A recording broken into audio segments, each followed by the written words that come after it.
কেন্দ্রীয় ব্যাংকগুলোর স্বর্ণ মজুত, মুদ্রাস্ফীতি, মার্কিন অর্থনীতি ও শুল্ক নীতির অনিশ্চয়তার কারণে বিশ্ববাজারে স্বর্ণের দাম 2 সপ্তাহের মধ্যে সর্বোচ্চ পর্যায়ে পৌঁছেছে। এছাড়া ডিসেম্বরে যুক্তরাষ্ট্রের কেন্দ্রীয় ব্যাংক ফেডারেল রিজার্ভ সুদের হার কমাতে পারে, এমন আশায় বিনিয়োগকারীরা স্বর্ণে বিনিয়োগ বাড়িয়েছেন। যুক্তরাষ্ট্রের দুর্বল অর্থনৈতিক তথ্য প্রকাশের পর বিনিয়োগকারীরা ডলার ছেড়ে ফের স্বর্ণের দিকে ঝুঁকছেন।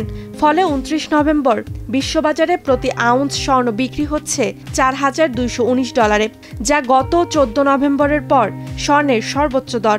এর আগে গত 20 অক্টোবর সর্বকালের সর্বোচ্চ $4,381 পৌঁছায় 1 আউন্স স্বর্ণের দাম।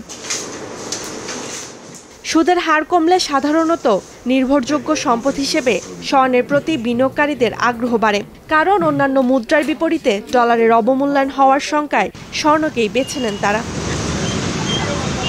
ওয়াল স্ট্রিটের বিশ্লেষকদের মতে স্বর্ণের দাম বাড়ার প্রবণতা আগামী বছরও অব্যাহত থাকতে পারে এবং 2026 সালে দাম আরও 20% পর্যন্ত বাড়তে পারে। ব্যাংক অব আমেরিকার বিশ্লেষকদের মতে আগামী বছর মূল্যবান এই ধাতুর দাম আউন্স প্রতি $5,000 পর্যন্ত উঠতে পারে। এদিকে দেশের বাজারেও স্বর্ণের দামে উত্থান অব্যাহত আছে। 22 ক্যারেটের 1 ভরি স্বর্ণ এখন বিক্রি হচ্ছে $2,08,000 টাকায়। Roksana Rimi, star news.